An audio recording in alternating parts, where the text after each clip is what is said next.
Segunda parcial, final, completación, tercera final.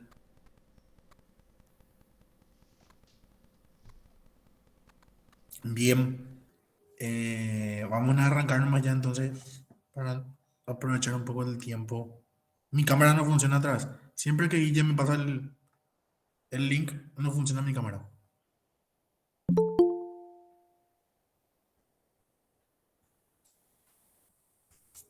No sé qué le pasa. Fíjense, pongo para aprender y sale fallo.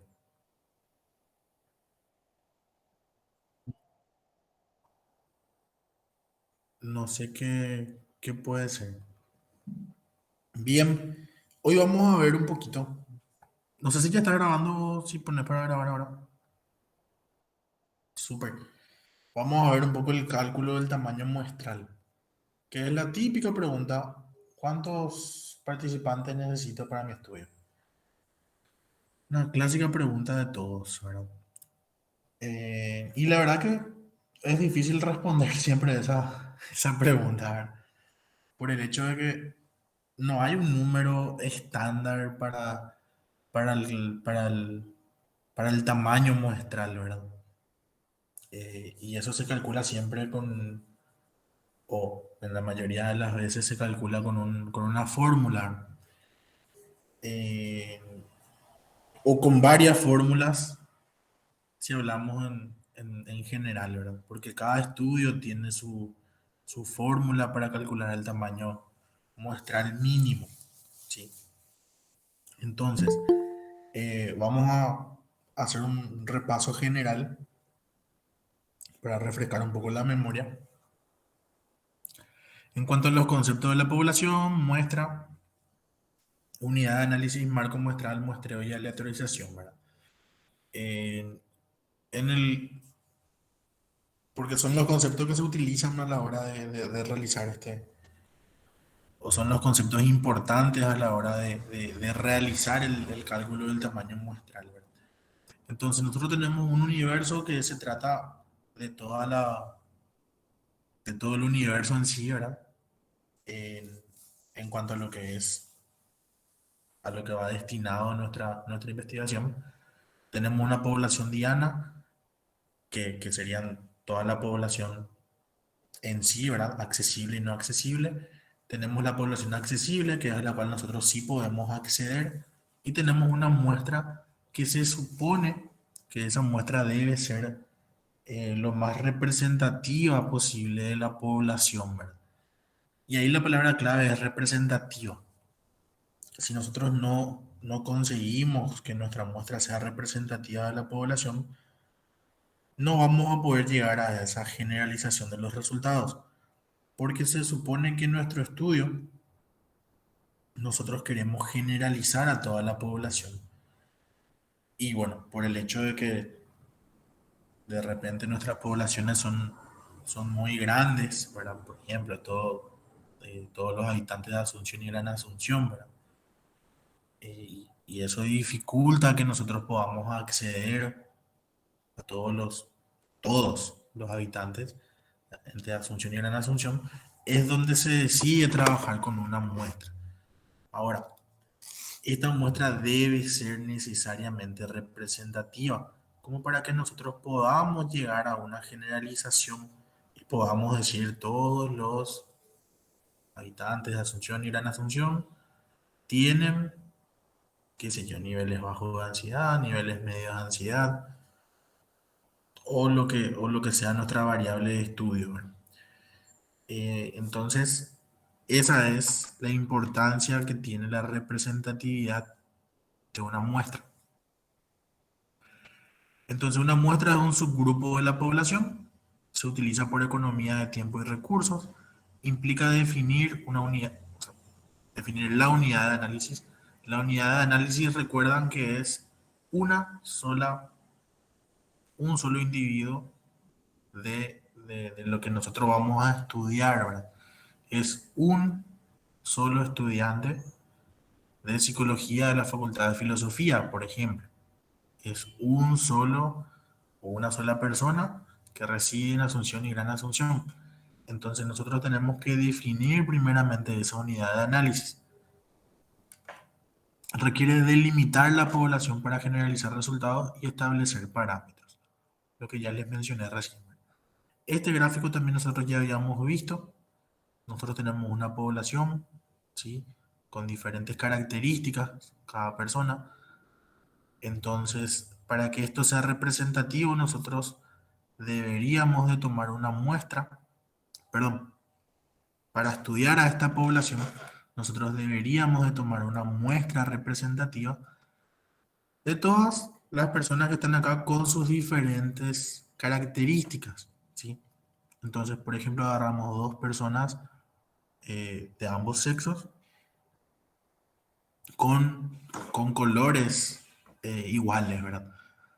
Entonces agarramos un varón y una mujer de color negro, un varón y una mujer de color amarillo, un varón y una mujer de color azul, un varón y una mujer de color verde, un varón y una mujer de color naranja. Entonces ahí nosotros vamos a tener una muestra representativa de toda la población, ¿sí? Los individuos, que serían la unidad de análisis, es una sola. Bien, acá tenemos color y sexo, que son las características, o sea, las variables de nuestra población. Entonces, ¿cómo hacemos nosotros que de esta población nosotros podamos elegir muestras representativas?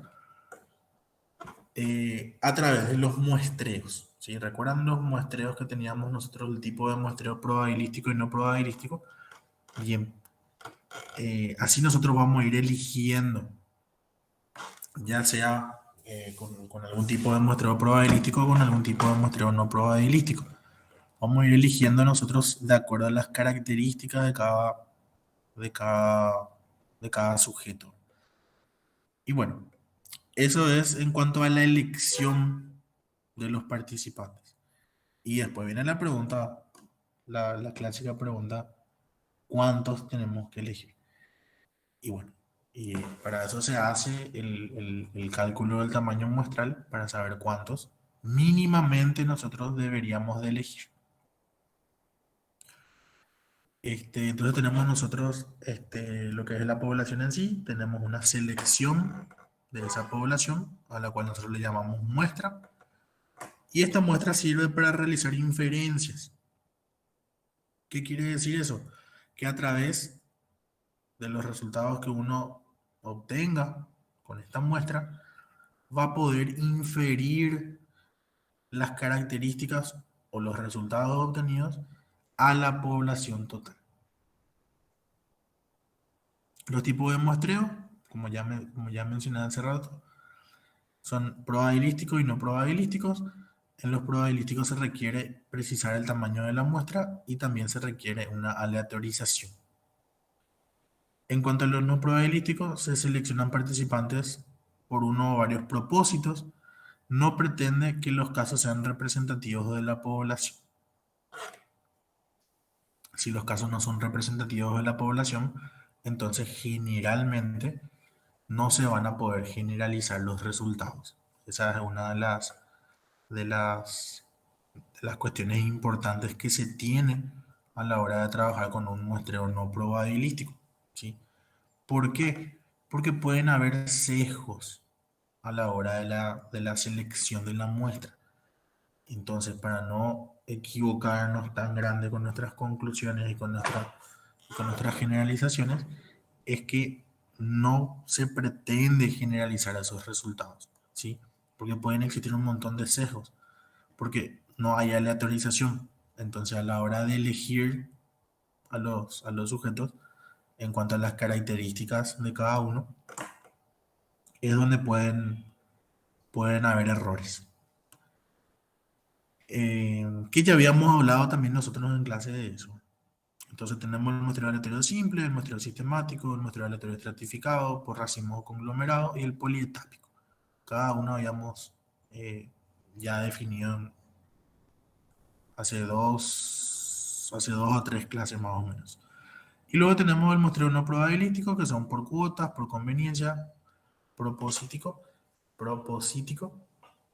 accidental y bola de nieve. Entonces, ¿cuál es el tamaño de la muestra adecuada? Y acá tenemos un ejercicio bastante interesante, ¿verdad? Como para graficar un poco lo que estoy comentando acerca de los errores de selección, ¿verdad? Entonces, eh, si yo tenemos acá un recuadro negro y la idea es que nosotros digamos qué hay debajo de esta, de este cuadrado, creo que es. Tiene pinta de cuadrado. De este aparentemente cuadrado negro que tenemos acá. Este, y necesito que ustedes me respondan lo que les voy a preguntar. Tenemos un cuadrado y de este cuadrado vamos a ir haciendo, vamos a ir seleccionando muestras, ¿sí? Así como esta que acabo de sacar, acabo de mostrarles. ¿Cuántos círculos similares a ese que acabo de mostrar ustedes necesitan para poder inferir o poder sacar la conclusión de lo que hay detrás o lo que hay debajo de este cuadrado? Es la primera pregunta que les voy a hacer. Estamos poquito hoy, parece. Sí, sí, ahí bien. ¿Alguien da más? ¿Alguien da menos? 10. 10, bien. ¿Uno más? ¿Alguien más que se anime? Yo creo que con 3 o 4. 3 o 4, bien. Entonces, sacamos la primera muestra, el primer sujeto que elegimos, ¿verdad? Por ponerlo así, ¿verdad? O la primera unidad que elegimos.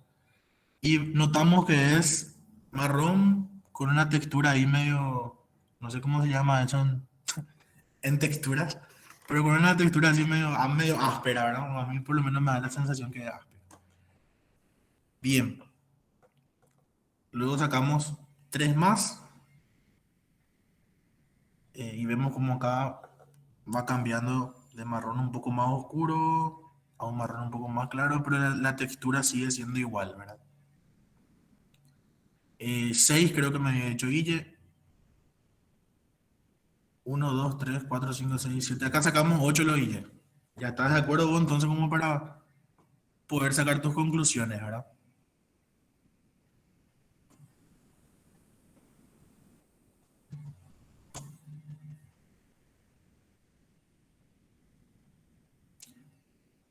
¿O qué opinan ustedes? ¿Ustedes creen que ya pueden sacar sus conclusiones con 8?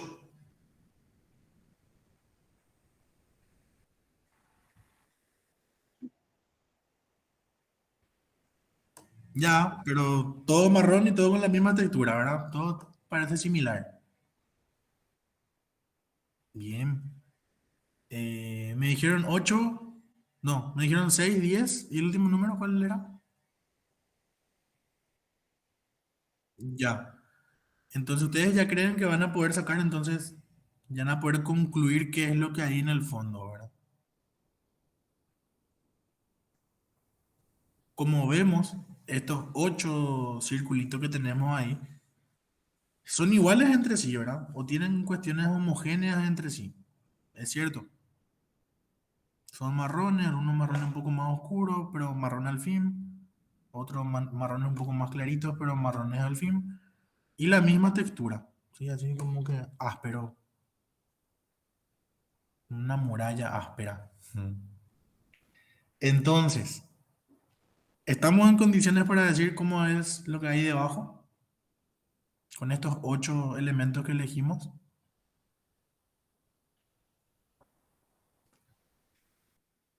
Bien. Y totalmente. Sí. Es como una pared ahí medio marrón que va de más oscuro a más claro y con la misma textura toda la población. Entonces, en este ejemplo, 8 circulitos fueron suficientes como para que nosotros podamos llegar a una conclusión correcta, ¿sí? Eso también depende de la homogeneidad de los círculos, o sea, de los participantes, o sea, de las personas. Mientras más homogéneas sean las personas de esa población, con que elijamos un solo caso, nosotros ya vamos a poder llegar a esa conclusión. Ahora que ustedes ya vieron que esto es todo marrón, sí, ya saben que es todo marrón, ustedes iban a decir, mira, con este primer círculo ya vamos a poder nosotros llegar a esa conclusión de que todo es marrón. Y es cierto, para eso primero ustedes, ¿qué necesitaron saber? La población en sí. Entonces, mientras ustedes más conozcan las características de la población, ustedes menos personas, menos circulitos van a necesitar para llegar a una conclusión correcta, ¿sí? Entonces, en vez de usar 10 como dijo Vane, creo, o usar 8 o 6 como dijo Guille, 6 que dijo Guille, nosotros con uno solo vamos a poder llegar a esa conclusión. Pero para eso ustedes, ¿qué tuvieron que haber hecho primero? Conocer la población, ¿sí? Entonces, si ustedes ya conocen la población y conocen las características de la población, seleccionan un sujeto, ven que eso es homogéneo con el resto de las características de las personas que comprenden a esa población, ahí, por ejemplo, más seguridad tienen ustedes de que esto es marrón con algo, una textura medio áspera.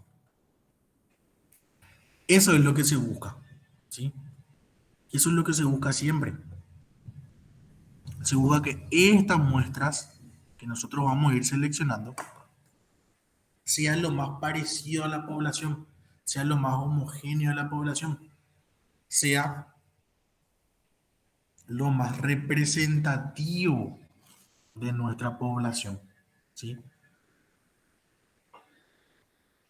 Pero para eso, como les dije, es fundamental que nosotros conozcamos esas características de cada una de, de toda la población, ¿verdad? Acá tenemos otro ejemplo y vamos a hacer la misma temática, ¿sí? ¿Qué me dicen ahora entonces para este siguiente ejemplo que nosotros vamos a necesitar? ¿Cuántos? Del 10 que ya vimos hace rato quieren disminuir, del 6 que me dijeron hace rato quieren disminuir, del 2 creo que me dijeron 8 no, 2 o 3 creo que me dijeron, quieren aumentar con este siguiente ejemplo. Yo sigo manteniendo que con 3 o 4 se puede entender. Bien,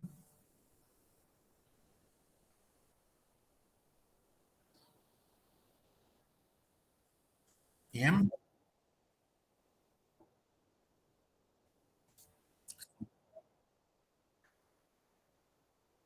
claro, totalmente.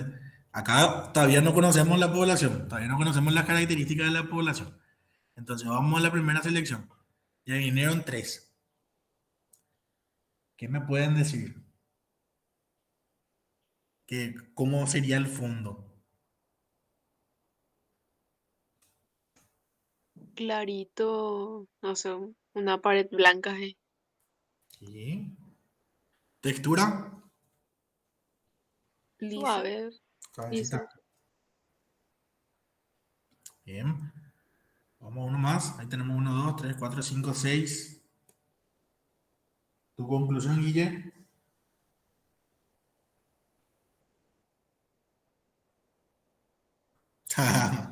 Que sí es lo mismo que el anterior. Ya, pero algo blanco, ¿verdad? Bien. Aquí estamos más seguros que es todo blanco, ¿verdad? Uno, dos, tres, cuatro, cinco, seis, siete, ocho, nueve, casi 10 son panes. Llegamos a la conclusión de que es todo blanco.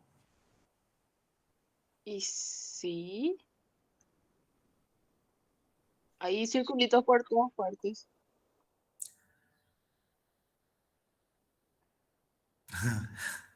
Perdón, pero tenía que hacerlo. Y eso es trampa. Eso es maldad, ¿verdad? Y esto es algo medio extraño, una cebra por ahí más o menos, ¿verdad? Eh, hay calzas que son así tipo cebra. Podemos decir que es. Este, ¿Qué fue lo que nos pasó? ¿Sí? ¿Qué fue lo que nos pasó? Tuvimos el mismo criterio que el anterior, totalmente. Es más, ustedes mismos reconfirmaron que con 3 y que con 6 se iba a poder saber.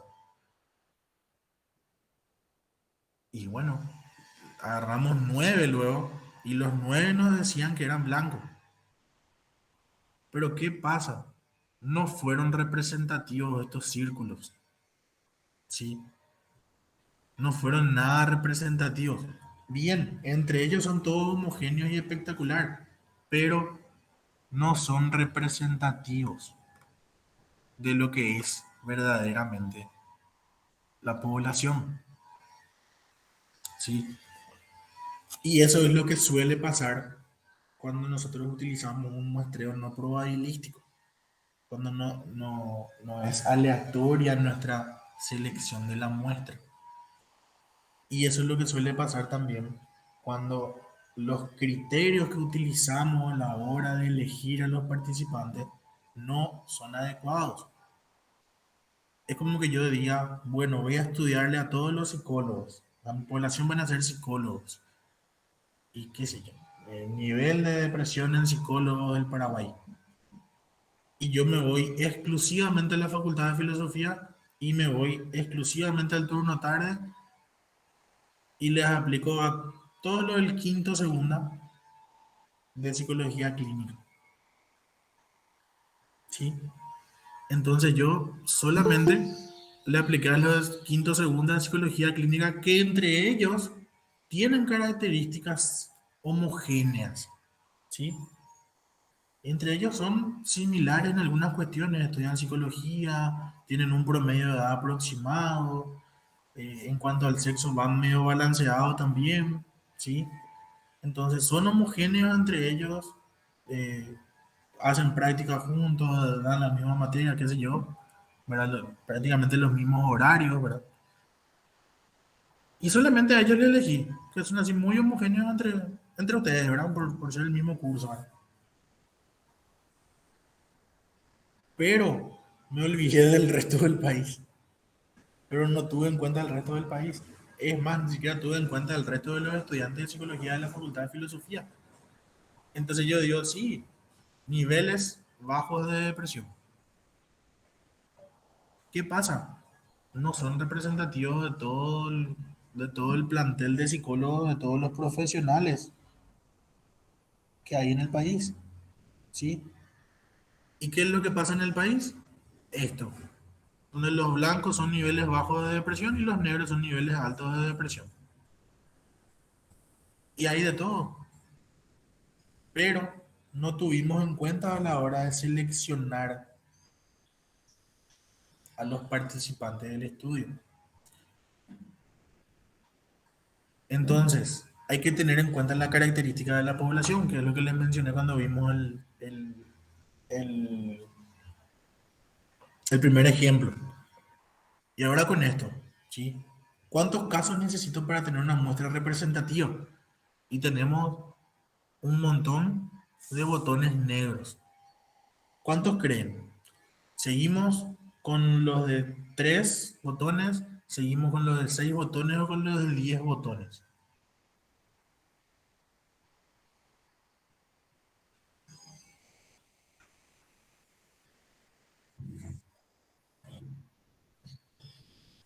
De 3 a 6 otra vez.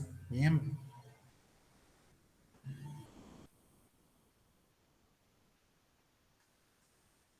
Totalmente. Totalmente. 2 a 3 por ahí, ya que todos los botones aparentemente se ven iguales. Bien. ¿Y si elegimos uno? Hay algunos que tienen orificio y otros no. Claro. Pero, ¿y si elegimos uno? Igual siguen siendo redondos, igual siguen siendo botones negros.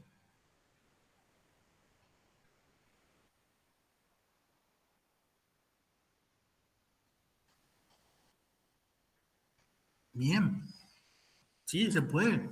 Entonces, podemos elegir uno y quedarnos con uno. Pero acuérdense que siempre hablamos nosotros de tamaño muestral mínimo, ¿sí? Bueno, menos de uno lo no vamos a poder, ¿verdad?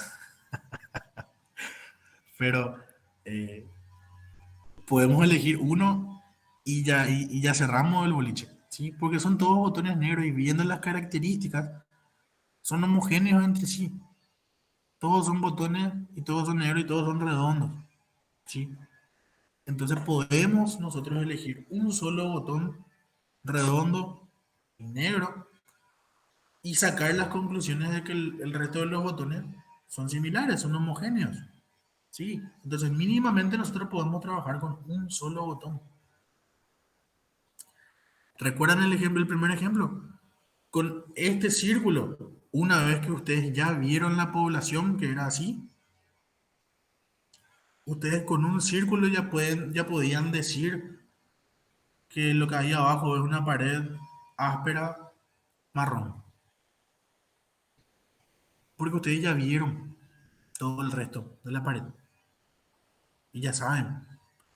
Entonces, por eso menciona acá que es súper importante, bueno, no dice súper importante, dice ojo, pero que hay que tener en cuenta la característica de la población. Entonces, si esta es nuestra población y estas son las características, botones, redondos, negros, fin, esas son las características. Entonces, con que nosotros elijamos un solo botón, nuestra inferencia, nuestra generalización de los resultados de un botón a los demás botones va a ser correcta, ¿sí? Podemos usar 10 igual, totalmente.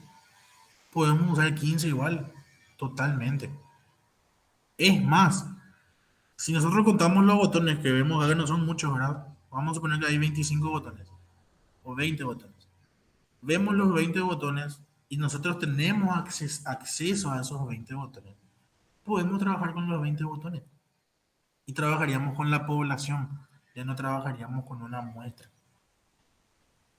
Y eso también es importante para que tengan en cuenta. Si ustedes tienen acceso a la población, a toda la población, y no es mucho, por supuesto, ¿verdad? Estamos hablando o de 20 o de 8 o estamos hablando de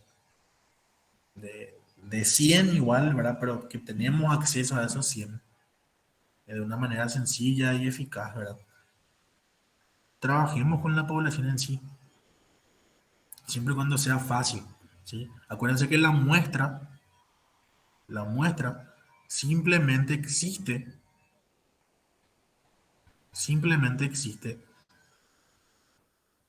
para economía de tiempo y recursos, ¿sí?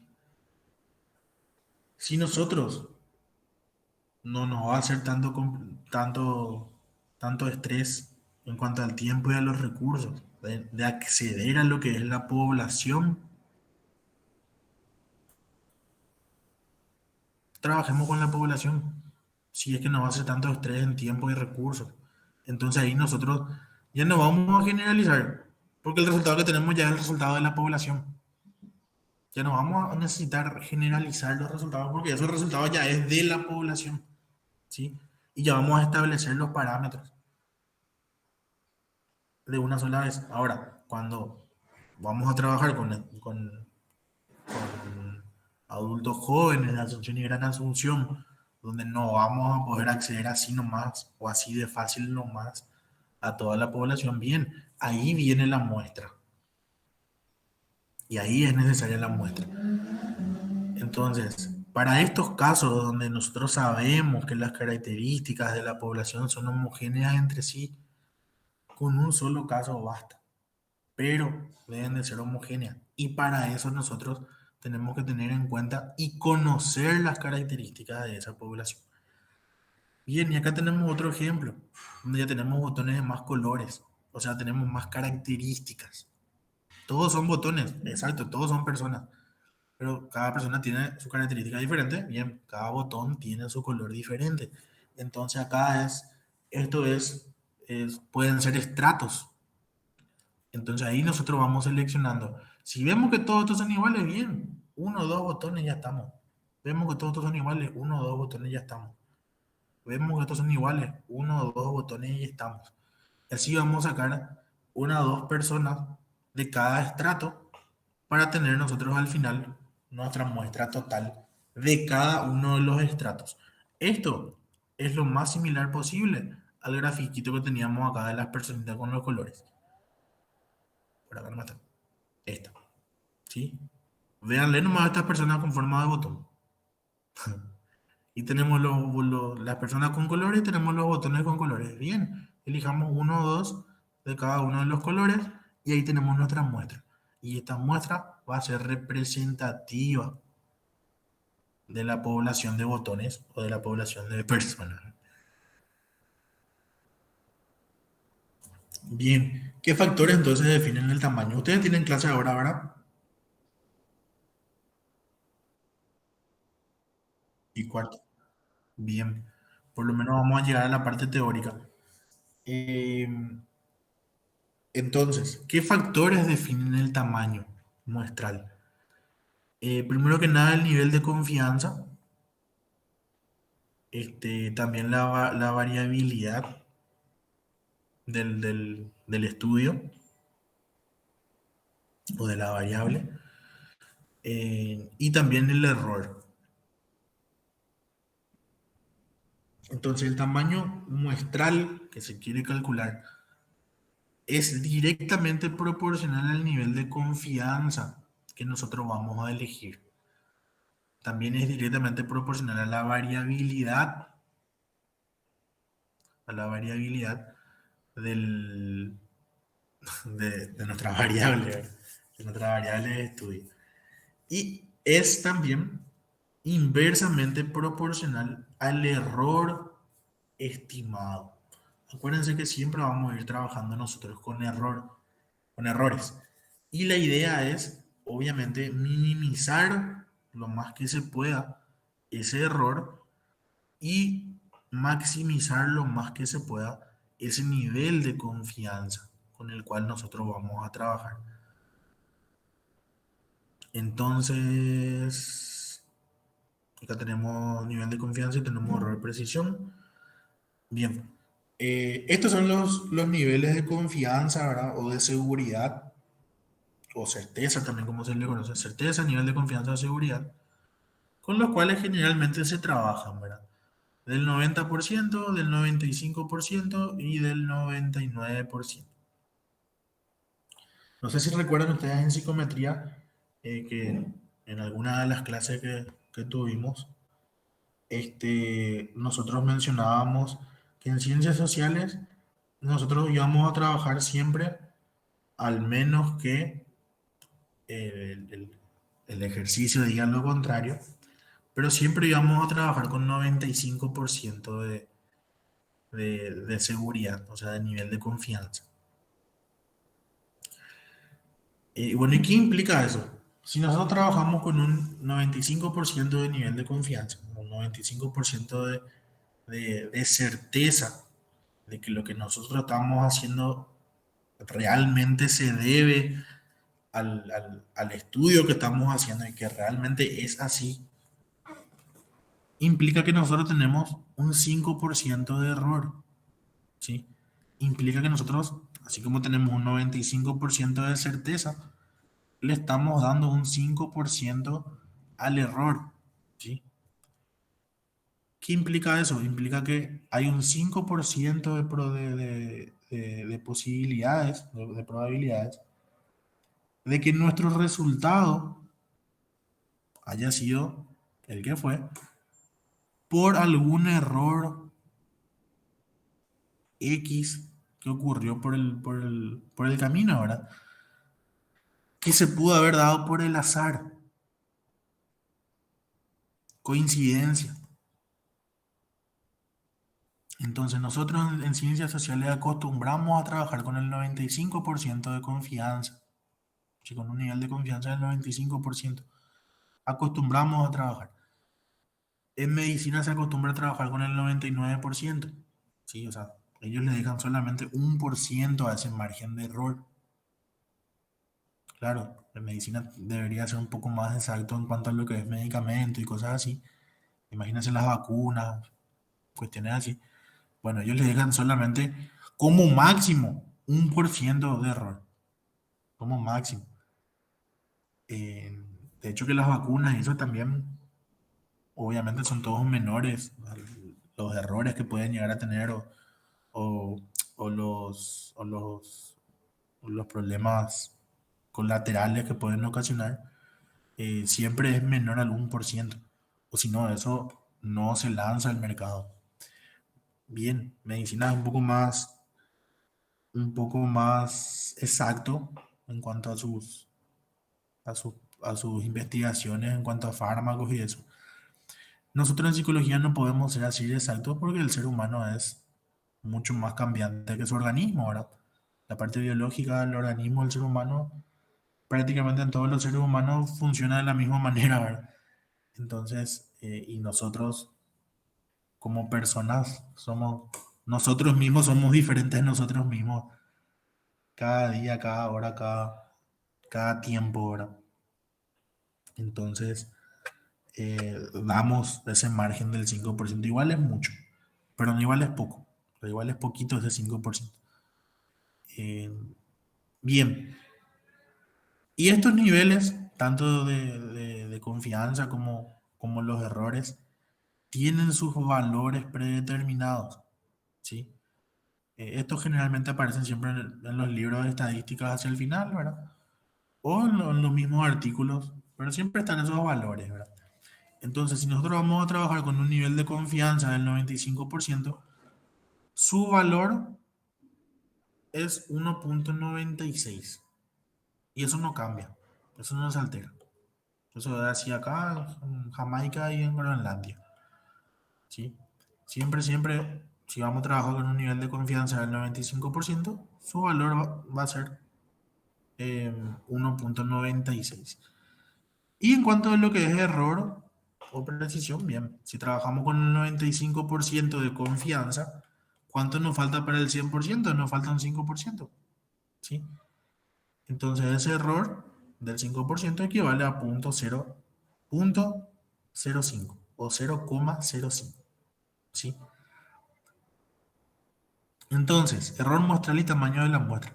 La regla es utilizar una muestra tan grande como sea posible, porque a menor tamaño de la muestra, mayor será el error. Esto también nosotros ya habíamos hablado con este mismo gráfico luego, cuando hablamos de lo que era población y muestra, ¿verdad?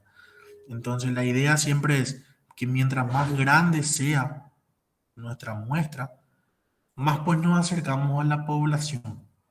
Entonces, mientras más cerca estemos nosotros de la población, menos errores vamos a tener. Por eso es que siempre eh, se dice que es bueno tener un tamaño muestral grande, porque eso les acerca más a la población y al acercarle más a la población hay menos errores si estamos trabajando ya lo más cerca posible de la población, ¿verdad? Si yo les muestro esto, ustedes me pueden decir, sí, ya es todo marrón el fondo. Genial.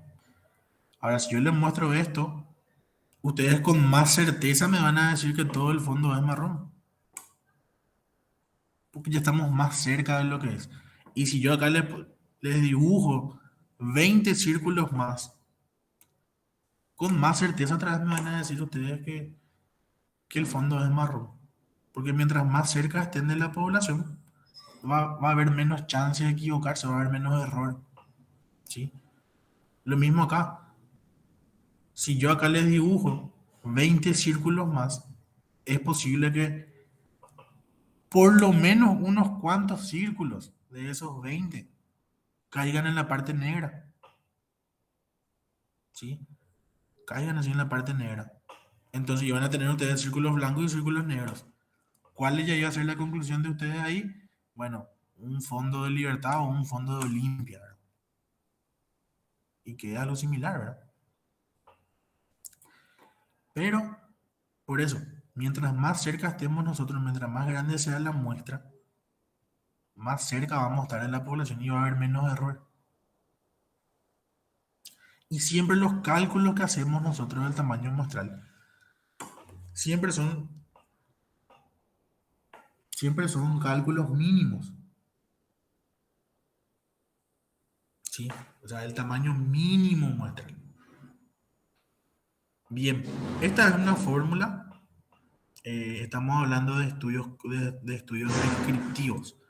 Entonces, esta fórmula que les voy a mostrar ahora es la fórmula para calcular el tamaño mínimo muestral para estudios descriptivos.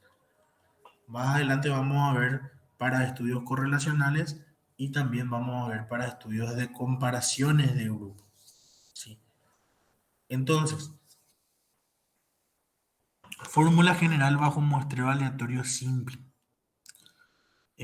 Fórmula para el cálculo del tamaño de la muestra en poblaciones finitas o muestreo con reposición. Y luego tenemos fórmulas de corrección para el cálculo del tamaño muestral en poblaciones finitas del tamaño conocido. Básicamente estas dos fórmulas son estas. ¿Sí? Entonces, la fórmula general aplicable al caso del muestreo en población finita y de tamaño conocido es la siguiente, ¿verdad? Donde la n minúscula es el tamaño muestral que vamos a tener que obtener. La n mayúscula que vemos ahí es el tamaño de la población. Ojo, por eso dice y de tamaño conocido. El tamaño conocido implica que ustedes conocen ese tamaño muestral. Ustedes saben cuánto es la población. Si yo voy a trabajar con estudiantes de filosofía, ustedes tienen que saber cuántos estudiantes hay en la facultad de filosofía. ¿Sí? Entonces, cuando nosotros sabemos ese tamaño conocido, el tamaño de la población, ahí utilizaríamos esta fórmula, donde n es el tamaño de la población, z es el nivel de confianza con el cual vamos a trabajar, P y Q serían las probabilidades, ¿verdad? Son las proporciones en el caso que trabajemos nosotros con probabilidades, ¿verdad? Eso depende mucho del problema también, ¿verdad? Si trabajamos con características, ¿sí? Qué sé yo. Queremos saber, por ejemplo, la prevalencia de la depresión, o queremos saber, o ya sabemos cuánto existe una variable cualitativa en la población, ¿sí? Entonces tenemos nosotros un valor, un porcentaje, por ejemplo, o tenemos una proporción. Ahí utilizamos P y Q cuando la variable es cualitativa. Entonces nosotros sabemos, por ejemplo, que en la Facultad de Filosofía el 30% de los alumnos recursa de psicometría. Entonces tenemos una proporción que es 0.30, ¿verdad? Tenemos un porcentaje que es el 30%. El 30% de recursantes en la materia de psicometría. Entonces, eso es recursantes y no recursantes son variables cualitativas, ¿verdad? No son variables continuas, donde nosotros podemos hallar la media, el desvío y la varianza. Entonces, eso depende mucho de qué tipo de estudio estamos viendo nosotros. Luego tenemos la E, que sería el error estadístico. Tenemos la N otra vez. La N sería el tamaño muestral, el tamaño de la población. Luego tenemos un 1, que es un 1. Y después tenemos otra vez el nivel de confianza, que es Z al cuadrado. Y tenemos otra vez P y Q, que serían las proporciones. P sería la proporción de casos que tenemos. Y Q sería lo que le falta a P para llegar al 100. Si nosotros tenemos un 30% de recursantes, la proporción es 0.30. ¿Sí? El porcentaje es 30% y la proporción es 0.30. Es dividido 100. Y Q Si tenemos 0,30 de proporción de recursantes, o sea, tenemos 30% de recursantes, ¿cuántos no recursantes tenemos? O sea, ¿cuántos en porcentaje, cuántos no recursantes existen? 70. 70, sí. ¿Cómo hiciste eso? Seguramente lo que le faltó al 30 para llegar al 100. Ahora, en forma matemática, vamos a decir, es 1 menos P, ¿sí? Y si hacemos 1 o 100 menos 30 te da 70. O si trabajamos con proporciones, que es puntos, punto 30 o como 0,30, sería 0,30, perdón, sería 1 menos 0,30. Y vamos a tener 0,70 que sería Q, que es lo que tenemos acá abajo, ¿verdad?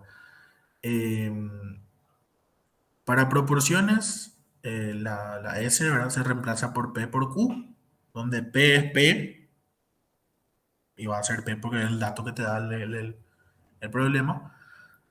Y uno menos P, que sería Q, ¿verdad?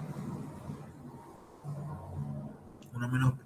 Ahora, este P menos Q, pero este P por Q que aparece acá, o estos P por Q que aparecen acá, como les mencioné, es cuando se trabaja con proporciones o se trabaja con variables cualitativas. Ahora, en el caso de tener variables continuas, o sea, variables que no son cualitativas, ¿no? Variables cuantitativas, se trabaja con la varianza.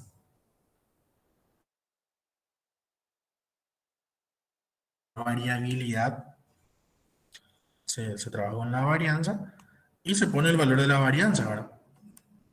En vez de P por Q se pone S.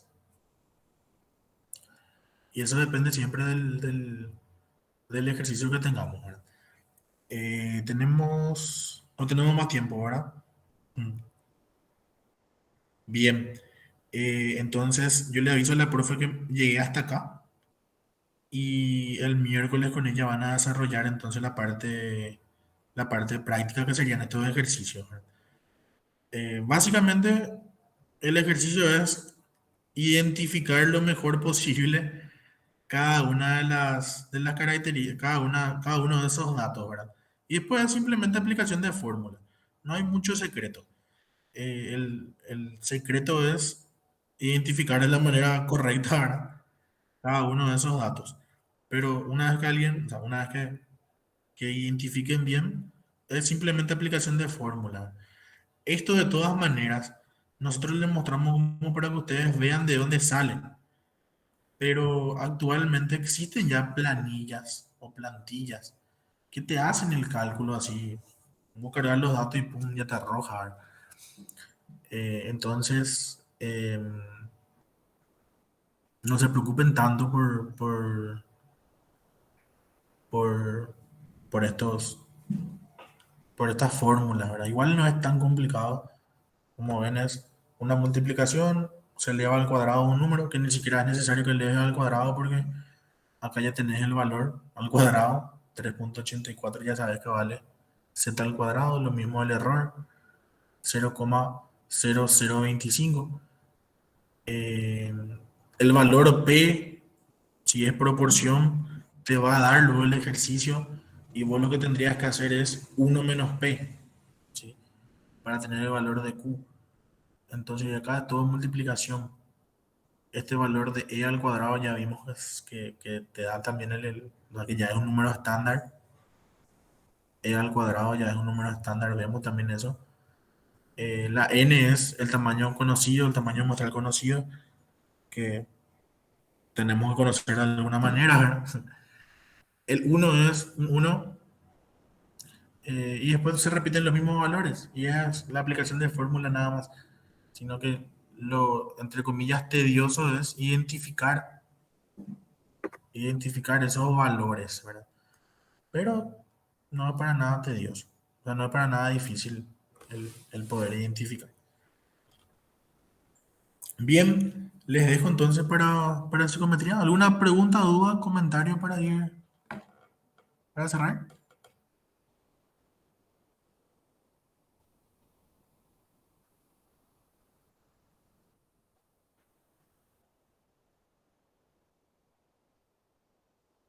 Dale, buenísimo.